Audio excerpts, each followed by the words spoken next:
When I read this script, I was reading and I was very intrigued, and I kept waiting for something to happen which I really disliked about the character, or I really disliked about the story, or I felt was completely untrue, or would sacrifice my integrity in some way. And it never came, and I became involved with the character. It's definitely an American story, not just an American story, though. I think it's something that people can relate to, whoever is in love. It's not an American story, it's also universal. It's mystery and drama, and it's very universal, set in a different culture. And I think everyone will get it when they see it. I felt this could have been a story for anybody.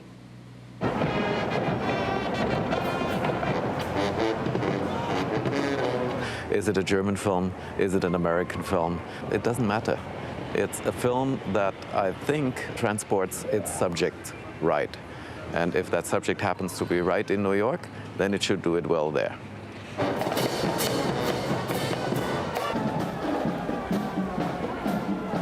I grew up in Queens, and a lot of the friends that I made and people I associated with were much tougher and much harder. It only helps the story. It only helps the scenes when actors like myself and Adrien Brody are from New York. We're from the East Coast, so there's a lot of things we know naturally about living on the East Coast.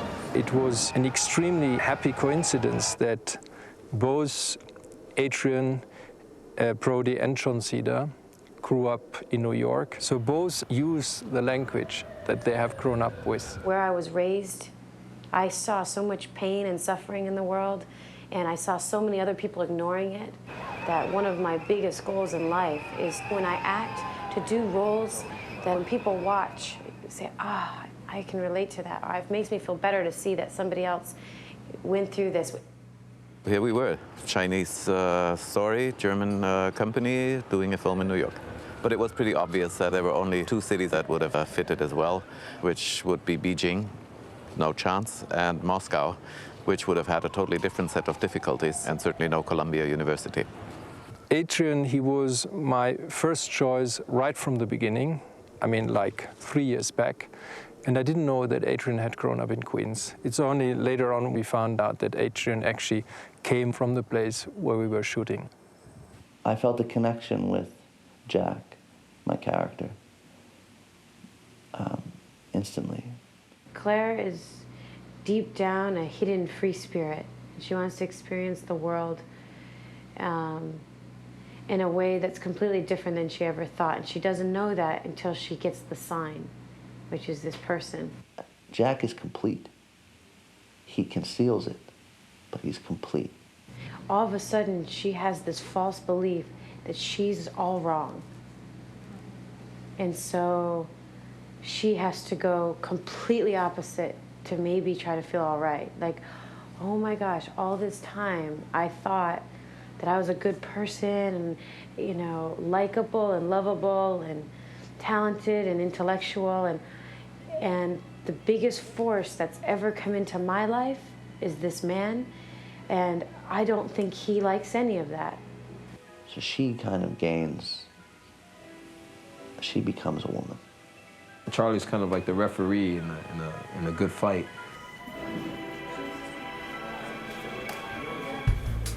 What I've done with all my films is to rehearse extensively with the actors before the shooting starts.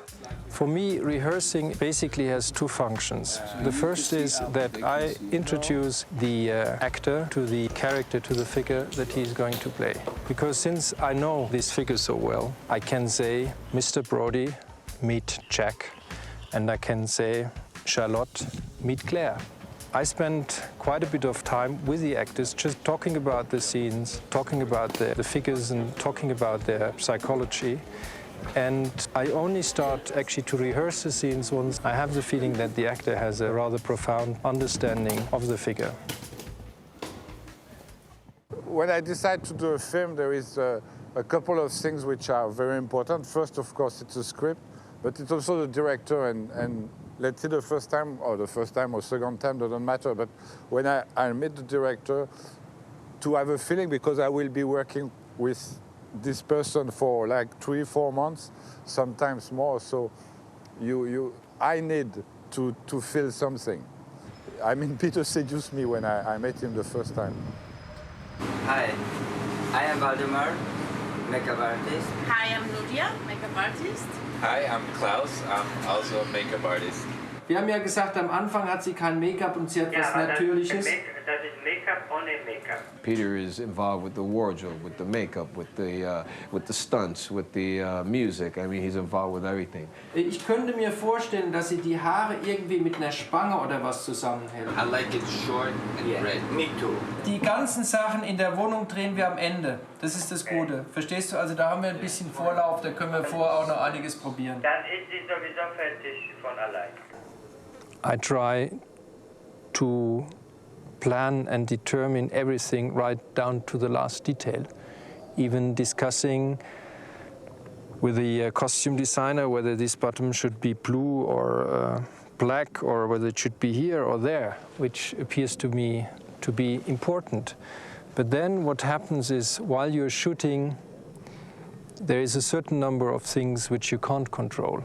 There is always coincidence. Well, my name is Michael Taylor, and I'm the script supervisor on Love the Hard Way. Once the production designer has understood what role the location plays for the scene, then you can go out and find something else. I just go through each scene and start to figure out what the rhythm of the palette is in the script. And then I start to collect colors and try to get a transition and a palette laid out. For me, I use the color first as a guide, just because I respond very strongly to color first. And through many conversations with Peter and the costume designer, you know, working out so everything would support each other. The costumes would work with the environments. Very often, out of the unplanned, something new comes out, and something which quite often is much better than what you wish to have originally. I'm Wendy. Mickey. Rachel. Costumes and music were two really, really important things for him that he felt he couldn't get by with things. He wanted it to be exactly right. This is the great thing. The snakeskin jacket. It's African rock pythons. I think getting Jack right was the hardest thing. Just finding a balance between a sense of humor about what he wore without it being too clownish or comical. I talked to Peter for a long time about it, and we decided that he would have a certain style that wasn't too anybody else's style. It was his own way of putting modern and vintage things together. By wearing a snakeskin jacket, it's making such a bold statement. And I think Jack is bold. It's camouflaging his sensitivity and his goodness by wearing this coat of a reptile.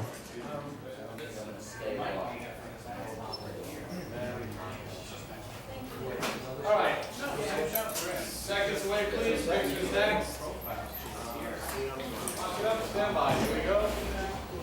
Roll sound, please. Quiet, please.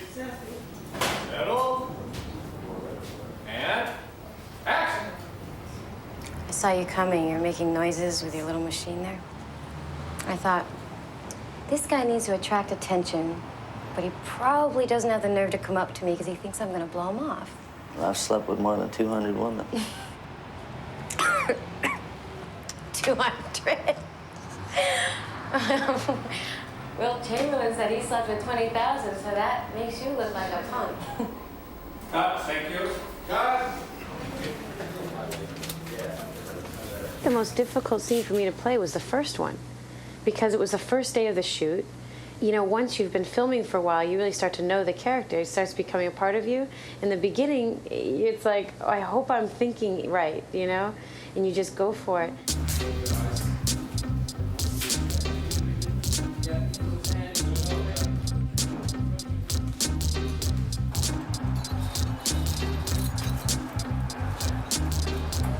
was easy in New York, working with the unions. But once you're playing with a rule, you really have the choice of top people. What I found was very interesting was how many spontaneously wanted to do this independent film. They wanted to do something different. They wanted to see a different perspective on their own city, because most of the people were from New York.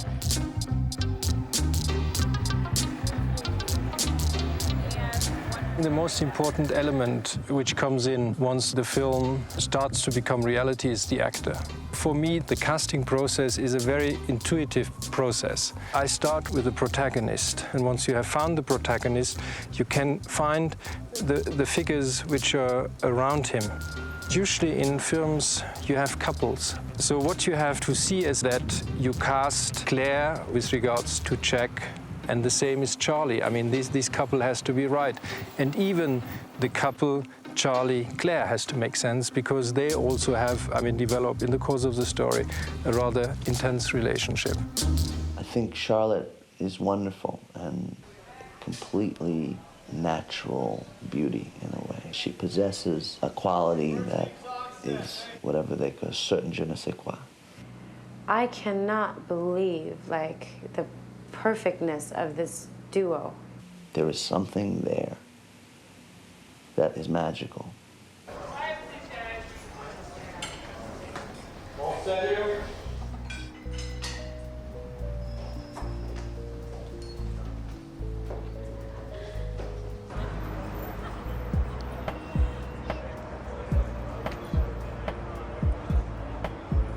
An actor only can be good, and the director only can be good with the actors if there is a very close and intimate relationship.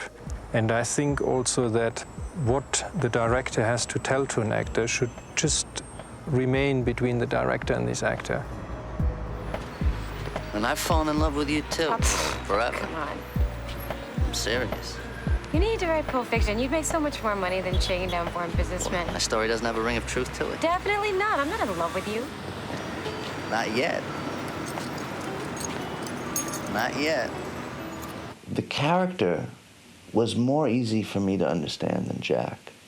Is a young girl who has never experienced anything deep like she's about to.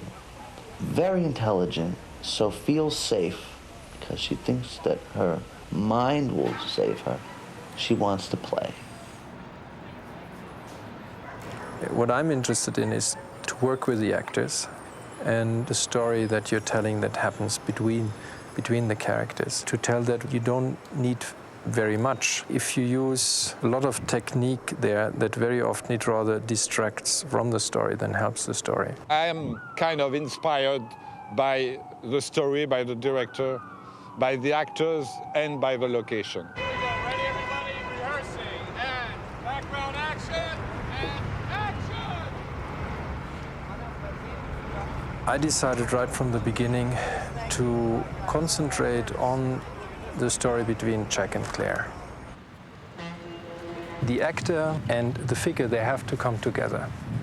What happens during the rehearsal is that you have an approximation process where the actor becomes the figure and the figure becomes the actor. Okay. Good morning.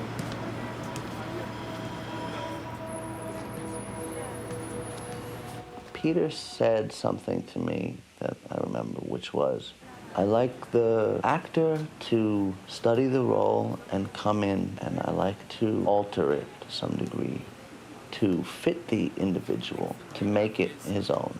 It just made me feel comfortable immediately that, okay, here I am stepping into a project where the director obviously is concerned about the truthfulness of the portrayal of the role and wanting it to come from an organic place.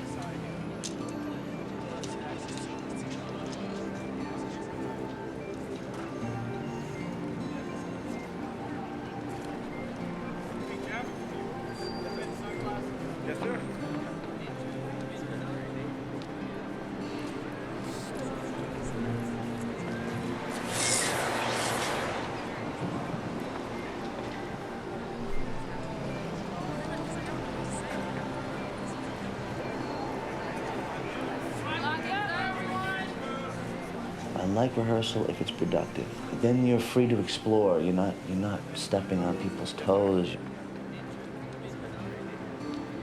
For me, the primary task of the director is to search inside the actor, to search what he can find inside the actor, which he also wishes should be inside the figure that the actor is going to play.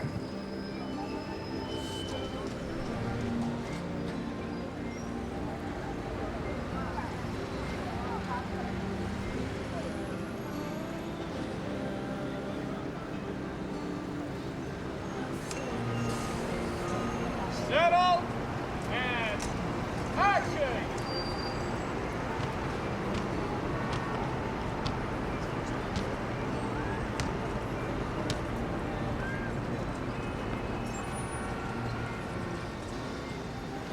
The apparition of these faces in the crowd. Petals on a wet black bough. What? I wasn't sure you'd make it, Well, Debbie warned me to stay away from you. but you came anyway. Yes, I did, didn't I? So Fitzgerald tells me that you and Charlie are running a betting operation on campus. Incorrigible, aren't we? Good! Resetting! One of the basic differences between European filmmaking and making a film in the States, particularly if it's a union production, is that in America it's an industry. And an industry means the process of producing is very well defined, there are exact rules, so you have to be very organized, you have to know exactly what you want. And you have to respect the rules, which sometimes for me were hard to accept, like, for instance, that as a director, I'm not allowed to talk to an extra, because if I talk to the extra, he automatically becomes an actor. So basically our first shot is going to be that blue Cadillac. It's going to be coming through the gates, riding up and pulling to this spot here. So basically at the knee on the back. And everyone else here can go have that's it. I'll just have you guys walking up and down the walkway. Now you're going to cross once the car's there. You're going to be my last. Everyone that's going down here, why don't you guys come?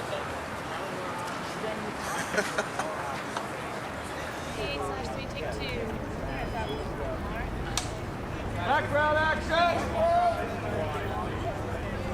Please keep moving, guys. Thanks.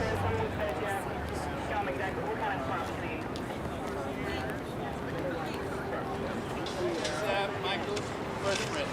Yeah, I'm gonna try.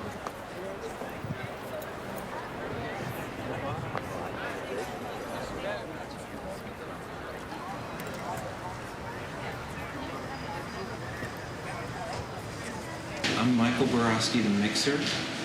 I'm Warren Weinberg, cable man, second boom operator. I'm Jeannie Gilliland, the boom operator. What Peter was looking for in the movie is the actual feel and sound of New York, and sometimes that works against you, but sometimes it can work for you. We've had sort of happy accidents where the actors are speaking, and it's a scene where they're coming together and feeling alone in the world, and then all of a sudden, by some stroke of luck, the city, the actual background of the city rises, and it almost becomes like another character in the movie, sort of fighting them.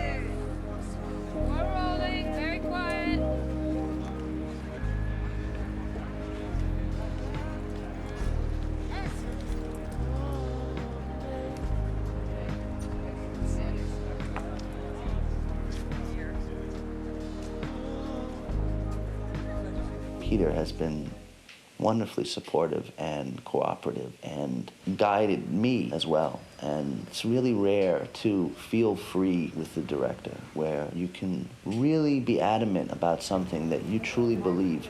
Smoothing it out right here. Yeah, well, we're going to that. So you just move over next to her. and So what do? Drive a cab? No, actually, we're pimps scouting the campus for fresh meat. Well, happy hunting. Thanks. Well, at least he's got a job. I mean, Jack here is a man of prodigious talents. He said he slept with over 200 women. That's right. They call him the Great Dictator. Shut up, John. Claire, these guys never got out of high school. Jesus. What the fuck? Listen, bitch. was easy, you know, in the end you get a little bit out of hand, you know, it was playful,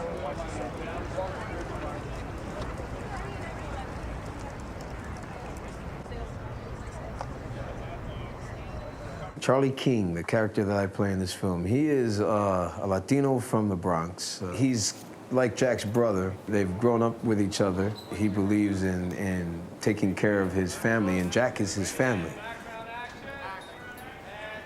Charlie's the friend I never had. John is close to Charlie, actually. There's a lot of similarities in myself and Charlie. There was a fun relationship between the two of us. Hi, I'm Jeff Rollins. I'm the property master on Love the Hard Way. Jeff is the boss. I'm his assistant. The notebooks took a little while because they had to be specific type. Because Peter and you had an idea of a European-style notebook that we'd never seen here before.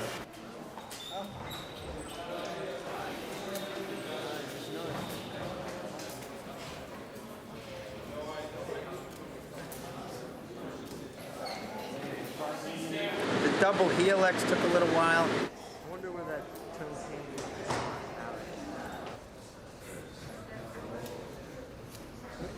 The producer's main role is that of a catalyst, and I think that's no different in America or in Europe. He has to combine elements, he has to find and define elements that can work or are likely to work together. That is for me the two main definitions of the role of the producer. Forgetting about the money issue, which of course also is an aspect of it, but creatively the producer is a catalyst and a sounding board.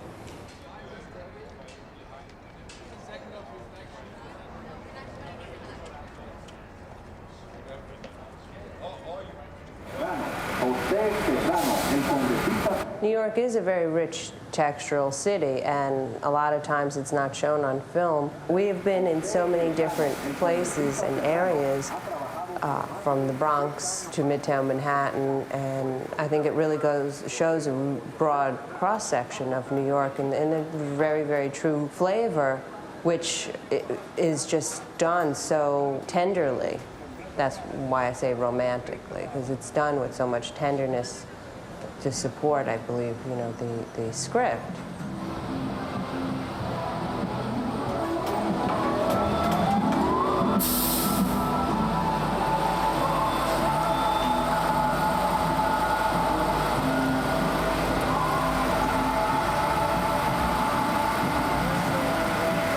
He and I, we spent a lot of time beforehand going to the locations and just being there, the two of us, and then discussing how we would do the scene, discussing the light, and decide on the atmosphere that we wanted to have. If you step into a room, if you step into a building, if you step at night out into the street, it's lit like you would expect it to be lit, and you don't even realize it's lit, because what you realize is that you follow a story. I mean, to do that is the greatest challenge of all. I think it's a good way to show New York, and it's a realistic way, and I think it's very well integrated in the story of this movie. Some people said they've never seen New York from this perspective, let alone these many perspectives, and so I also think it was a good decision to do it all in New York.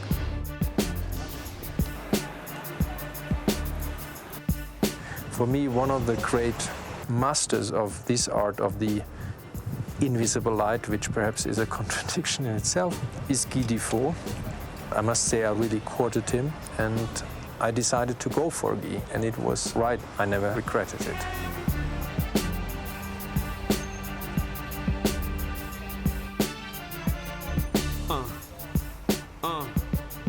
Yeah, I wanna talk about the Bronx, the place where my fam was raised. Not far from the block that my man was blazed. On the corner where we hustled every gram we made. And had to run every fucking time the man would raise. Same place where I smacked. My role, I would say, in a movie is to translate in image what someone else has in his mind. So I'm trying to translate this vision in my way, of course, but still it's a vision of someone.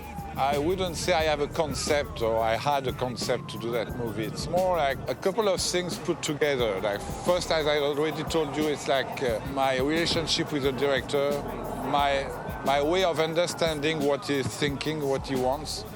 Ideally to add something onto that. Filmmaking, basically what it is to transfer this image which you have in your mind to the screen. The closer the image that you see on the screen comes to the original image which you had in your mind, I think the more satisfactory is filmmaking.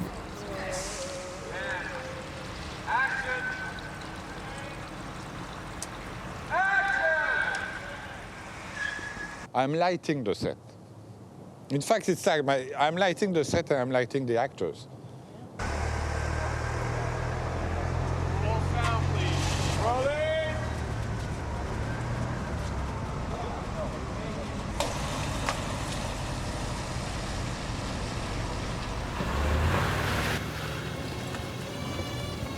I say you got a complicated bitch on your hands.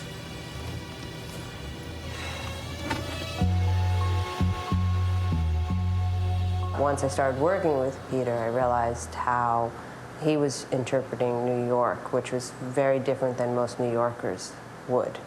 So for me, that was very interesting. One reason why I think New York is a wonderful place to shoot this film is because it's very rich in texture, and some of the locations we found couldn't be better, and I had no idea they still existed in New York. I had seen everything for too long, so seeing it with fresh eyes again with him was really great.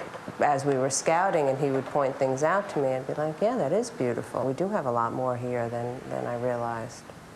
We were looking at some pictures and just saying, you know, this didn't, you know, I just couldn't buy that these guys were living in a regular apartment. We had to think of someplace more special. We tossed around some different ideas, finally coming around to that maybe there was some kind of building that was once had offices or was used for something else originally, and now that they had moved into it and turned it into their space.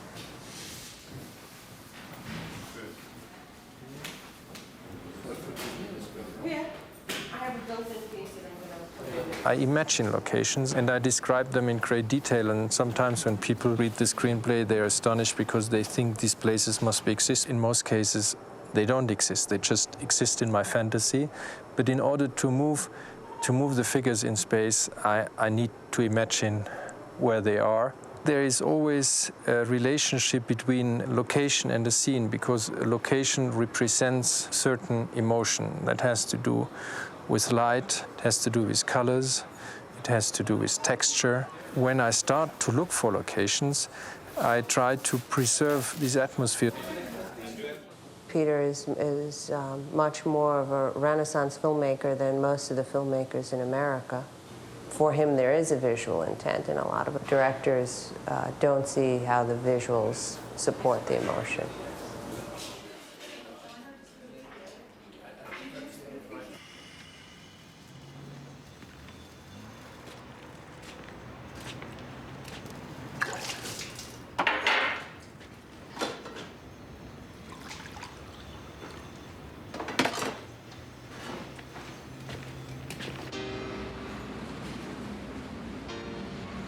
When we worked on the screenplay, we imagined this mini storage. It's a place where he retreats and where he's protected. So there should be materials which are not aggressive, which are not sterile. We thought it should be something like wood. It should be a warm wooden place. So like you have a mini storage with wooden boxes and the wood is not painted, but it's plain wood. It was described like that. When we came to New York, the location scouts went out and they came back and they said, this mini storage doesn't exist. We looked for about 5 weeks, and then one day when we were in Harlem, we just stopped because I saw another location. It was a street with a bridge, and I liked that, and I thought we just could use it for something else. And then we saw that there was a mini storage as well. We walked in, and in this mini storage, they had exactly what had been described in the screenplay. It had this feeling of a warm, protected area. I've slept with more than 200 women, Carlos said. Eddie cracked up at this, slowly sliding the nose of his .45 automatic down Carlos's chest. I assumed that playing a character like that would be very easy because it's something that I understand effortlessly. It's a guy who is afraid of his own emotions, who thinks that emotions are a sign of weakness, and therefore, if you follow your emotions, you put yourself into a weak position. And in order to kill his feelings, he's brutal with regard to those that he loves, and he's at the same time brutal to himself. I found myself searching for the truth constantly in this film. Working with Peter, the director, it's been great because Peter gives off a lot of passion towards his script. You know, this is his baby. I think there are certain scenes, like love scenes, or scenes where someone goes to an extreme emotional state, like Claire, when she comes back, she finds Jack in bed with another woman and she collapses. Those are scenes which you cannot rehearse, and you shouldn't rehearse, because the actor will lose the innocence of the moment, which is absolutely required for those scenes. So therefore, what I do with the actors is I discuss with them extensively about the scene, how I see it. But then, no rehearsal, and if possible, just shoot it once or twice. I like the scene where I come in and I freak out, and I show the animal in me. Feeling the pain of what transforms Jack into a new person was terribly painful. During the shooting, the conditions have to be such that the actor is not distracted by anything, so that it's quiet on the set, the actor has all the time he needs. Whatever is needed for the scene, he will get it. And in general, I think the shooting should be always such that the absolute priority is what is required for the actor. Everything else has to be secondary to that. If he has a feeling we should do it a few more times because he hasn't yet found what he's looking for, then he will get it. This is particularly true for these very emotional scenes.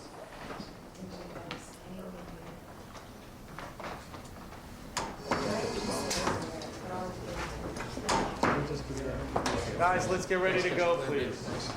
Pictures up.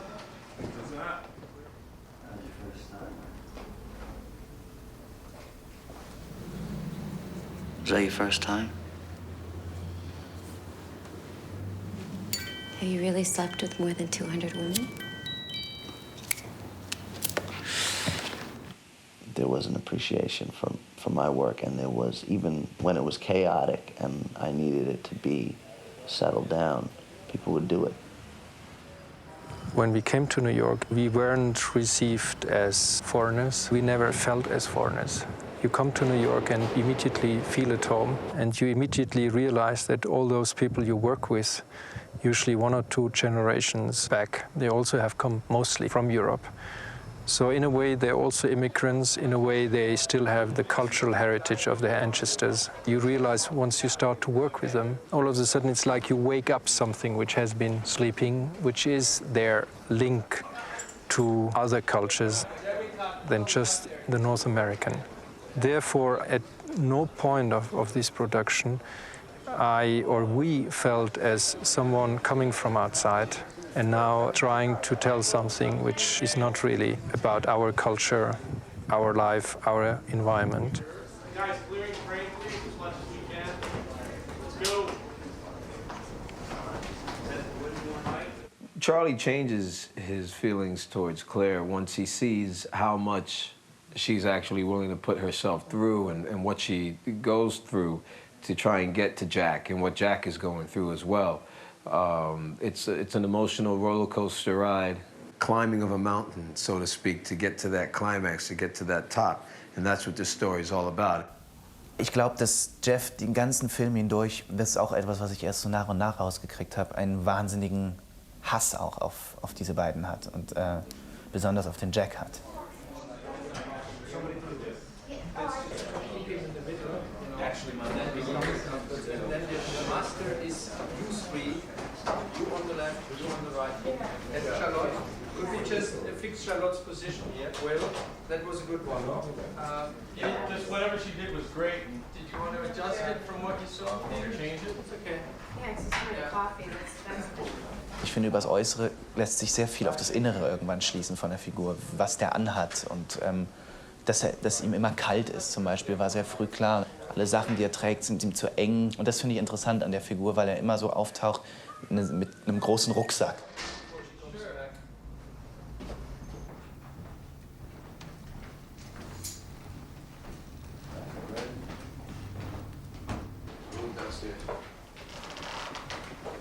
The character is timeless, which I love about Peter's idea and direction. Well, I can relate to the character of Jack very much, and I can relate to Claire very much in the sense that I grew up in foster care my whole life.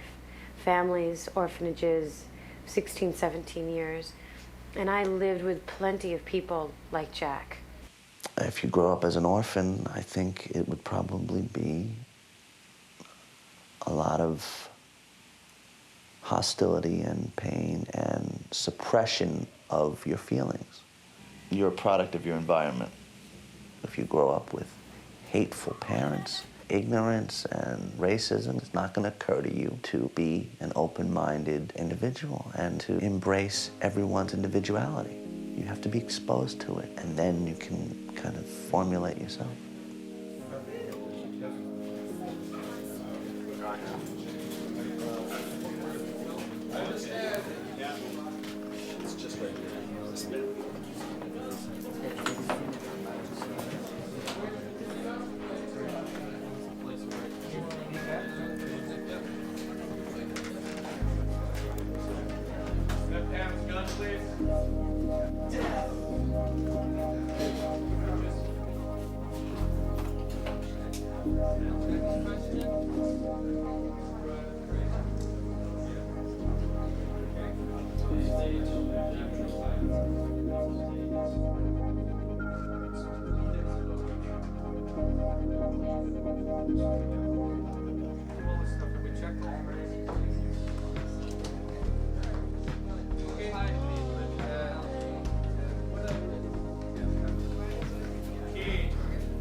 The first thought I had when I read this script, I said, oh, this is very exciting. I like the execution of it. I like the way it was written.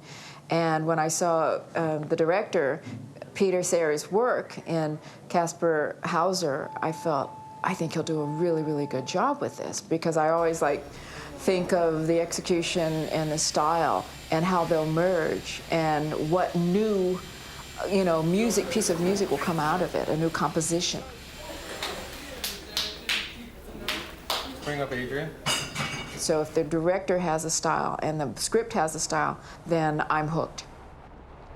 Once we knew what the union rules would be and what it would take to have that kind of a road movie in New York with all the many setups that we wanted to do, we have set the budget, we kept it, and so it was actually a very smooth collaboration. One of the good things is we could really depend and trust that things would be going on well without the other being there to check on the one. I never had that feeling that this was needed, which sometimes is the case with directors.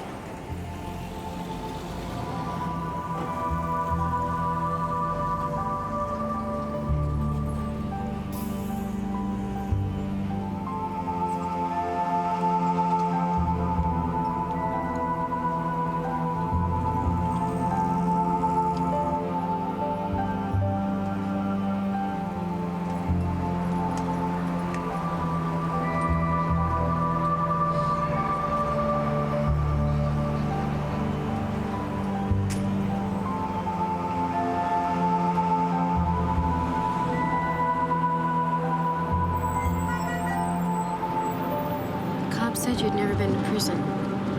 Why'd you lie to me? And why didn't you tell me you were raised in an institution? What difference does it make? Help me to understand you a little better. It's a very strong love story. The only Amor story I know. I've never read or heard or seen something like that. So I thought we should do this story if we have two strong characters that match. I just read it as a film of communication and allowed the director, who is the artiste, to direct the actors, which now we're coming about into his style, which some people will say, is that German? No, or is it universal? I'm still American. I'm still a sister. You know, red beans and rice don't miss her. Find me uptown in Jimmy's Cafe. A bottle of Hennessy just spilled halfway. Halfway out my fucking mind, I slide. This hot ass Puerto Rican mommy to my ride. Same place where you catch me 1 minute in a suit, next in a black hood, looking like nothing cute. Same place I conceive my son. Same place I'm a two-time felon, but I keep my gun. Same place where these niggas damn my skill. My character is a very wise woman who sees promise in these young people who are committing crimes. I thought this character had a mystique about her and a power, a deep, profound power that is not obvious, but that is mysterious. Therefore, would add to the story and the mystery of the story. I think it's actually a crucial role. Somebody came up with the idea that she is kind of a dea ex machina, so whatever changes the relationship between the two, you see that she always had some input into that. So I'm not so surprised that she accepted that. I'm elated that she accepted to work with this German film. Same place where I bust my shit. If you think you can't get it, come on nigga, rush my shit. Same place where they suck this spit. Same place where I rap, eat, sleep, fucking shit. Bronx blocks. I'm from the Bronx, wipe your feet when you step in my house. Bronx most wanted. I'm from the Bronx, wipe your feet when you step in my house. Bronx most wanted. I'm from the Bronx, wipe You do not know what she's going to do next, and that's what was exciting about feeling the role for myself. Jack could be that fish that I'm trying to catch, who's very powerful, and I'm in his world. And the most powerful one wins, and that's the one who understands the game the best. She has figured it out, or she's in the game, and all of a sudden there she is standing behind somewhere, or some you know, just like, because who is this person that? And then all of a sudden, boom, she starts getting closer. They come into her trap, That's how I saw it. I have ways of projecting power by not using force. It's like the Chinese, it's you pull in the person to you, and then that's when you can communicate with them. Power, some people think, is hitting and pushing away. That's not power, it's bringing them in. You have to understand who you are going after, what is it you're going after, and what bait you will use is very important. When my character dresses up as a streetwalker, a character that gets a lot of attention. Some characters that she would hide under clothing, I could be a nun, and I don't want people to look at me. She uses that as the bait, as her blind, so she can see them. It allows her the freedom of being around these other people.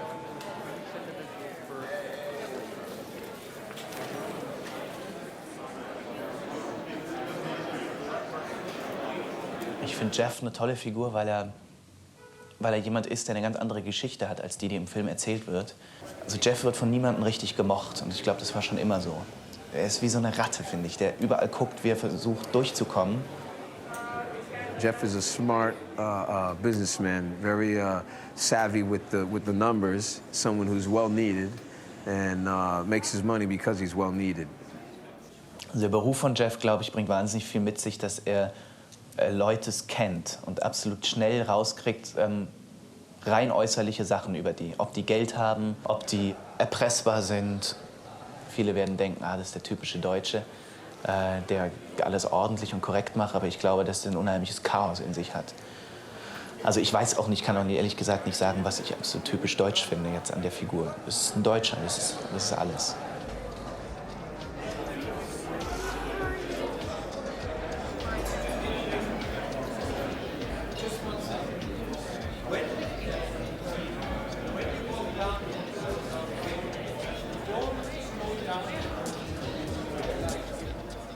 Using a mixture of actors from across the board, American and international, keeps our box office growing. So it's really important that we continue to explore and work on international projects. When you use American culture within another culture, you'll see the differences and the ironies and often the humor.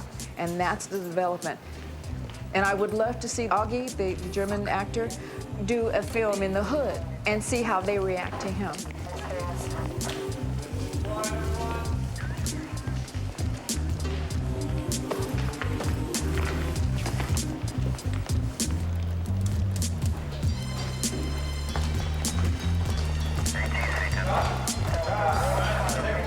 We can't deny anyway where we're coming from, so I think that filters through. So when Pam says that we should broaden our base by using foreign people as well, American stars, why not? I think that helps everybody.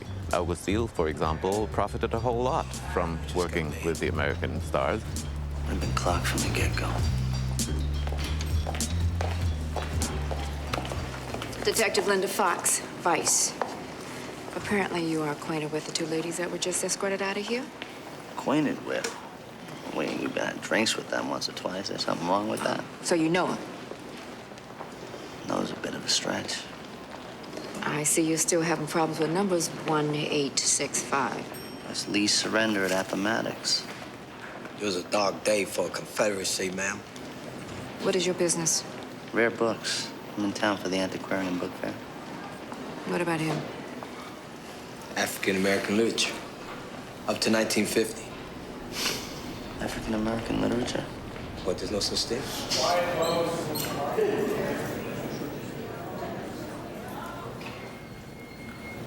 If you look at our film, you see that it's a funny mixture between Asian, European, and American talent. Since the novel on which the screenplay is based comes from China, the authors and the director and part of the production comes from Europe. And then the actors, our partners in New York, it all comes from the States. What American cinema always did over its entire history very successfully is integrate stories, integrate writers, integrate directors. And the interesting thing, and there I entirely agree with Pam Grier, is if you mix one and one, possibly you get more than two, perhaps you get three or four. And anyhow, I think there should be much more links between the independent cinemas of the world. You have to give a lot to be in our business. Knowing that the crew members are outside in bad weather, frigid cold weather, working hard to make our work look good. All you can do is celebrate. So every day is a celebration for me to be on a set working.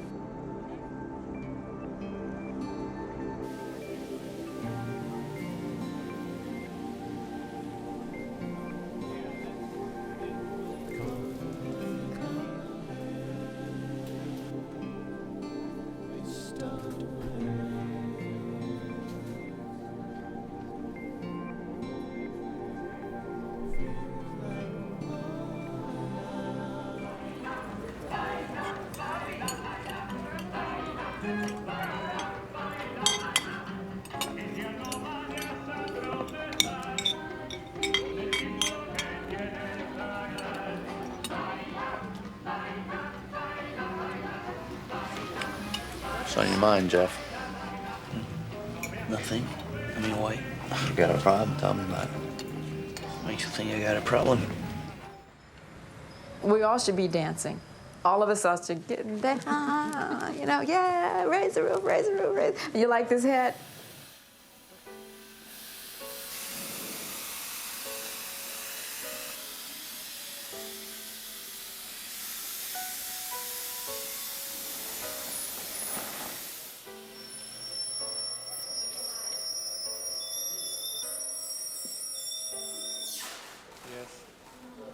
Do you really think I found myself during my times off going to the New York Public Library and doing things that I thought she would do. You know, all of a sudden I was more interested in science. The great challenge is for a director, particularly during the shooting, that is on the one hand to be highly sensitive with regard to what you're doing there, to look at each movement, to hear immediately if something sounds wrong, looks wrong. So to be at the one hand completely open and at the same time have the skin of an elephant.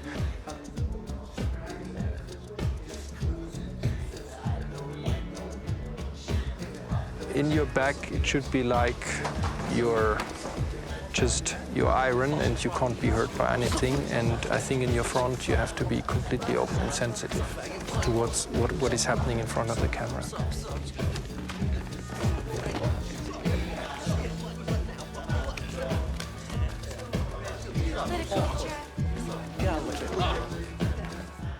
Drawing from the talents of the actors, drawing from the talents of your collaborators, then in the end you're able perhaps to do this film that you originally envisaged. You create your own universe. In the beginning it's just in your mind, and then it's on paper, and then all of a sudden it's there in reality, and then it's on the screen. This process of how something which has been purely written by pencil on white paper all of a sudden comes to life is something miraculous. Just Jack. Who's Jack? Just a guy I used to know.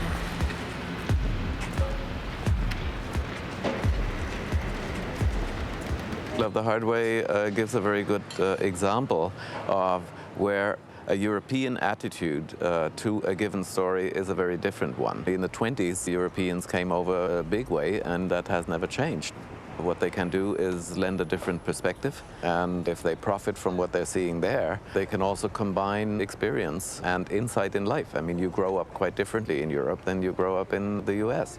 You know different things. Second bit. I like the space one. Yeah, walk out.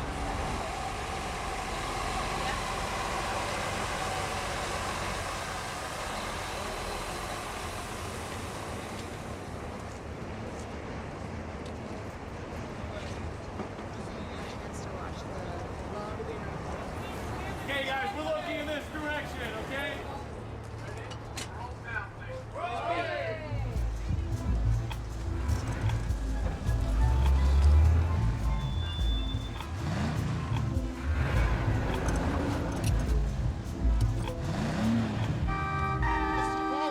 Move out the way, man. Move or I'll fucking stomp your faggot ass. Jack represents a certain desire that we have at times, not going out to work, not caring about other people, just following our own wishes and desires. Jack encounters Claire, who apparently has an incredible ability to love, and that is her biggest strength. Finally, Jack has to acknowledge these strengths. She is able to remove part of this protection he has built around his soul in order to hide behind that, and she's able to put a crack in there. Claire takes him out of this infantile life that he had been leading for a long while, and they stop lying to themselves and to others.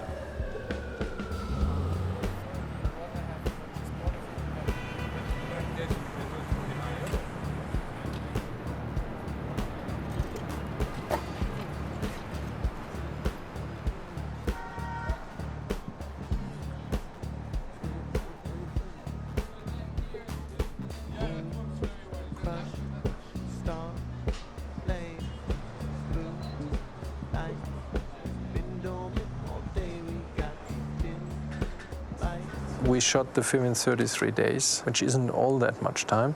So that means there is a certain restriction on what you can do, technically speaking. That restriction was good for me. It helped me because for each camera setup, you have to decide, do I really need that? Is it important for the story? You have to be slim. You have to be clear on what you want to tell. Everybody who participates in the project has to be at the service of the story. Everything should be there just like it's normal that it's there. You don't see that the actors are dressed. You don't see that a production designer has been on the set. You don't see that the film has been lit, because what you realize is that you follow a story and you're not distracted by some external effects like whatever.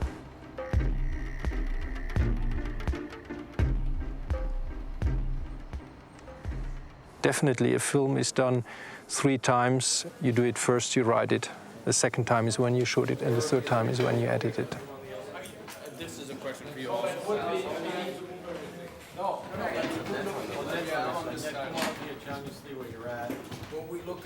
When Matt comes, tell Mai to go. Yeah, okay.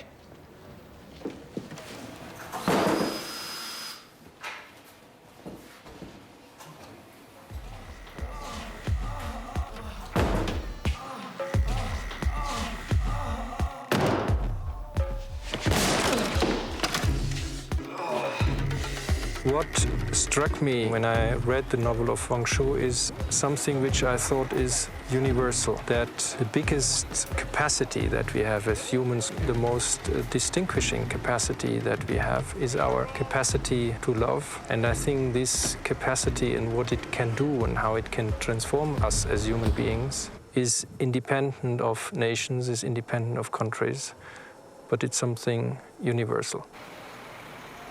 Sometimes what happens is that what you have finally on the screen is even better than what you originally imagined. The actors add something which you couldn't have even imagined to the scene. The director of photography, he does a light which enhances what you wanted to tell.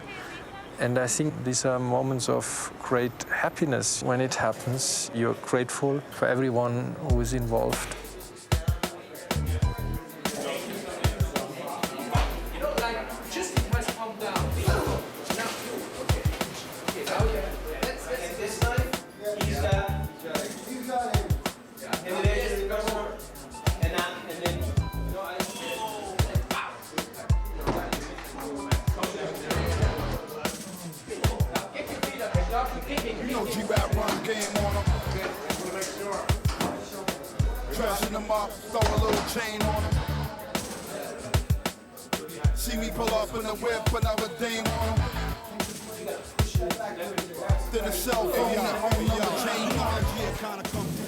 After having gone through this very hard experience for both of them, Jack has grown up in that he has integrated the 2 sides of his personality, which is the one side is this tough and cool con artist that he plays. In the end, he admits towards the outset as well that the second side, this hidden side, which is his love for literature, exists as well. Claire, she has lost her naivety with regard to her belief that everything can be explained in a rational way, and so she has learned to accept her own irrational side. They both have grown up in their own particular way.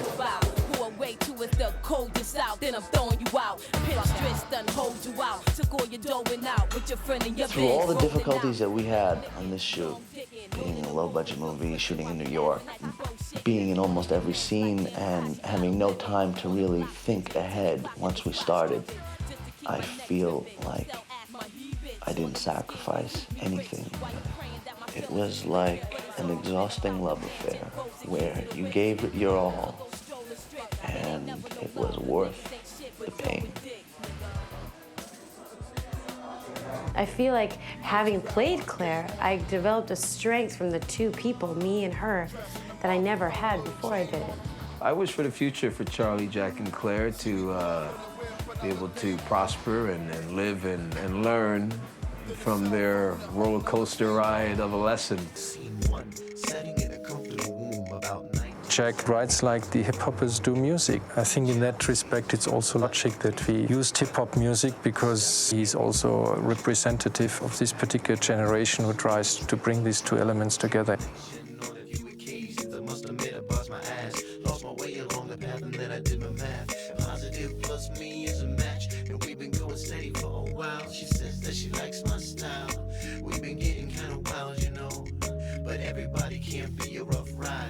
Unless you think that you got what it takes. I mean, you really gotta strive to stay alive and prepare yourself for the ways we got.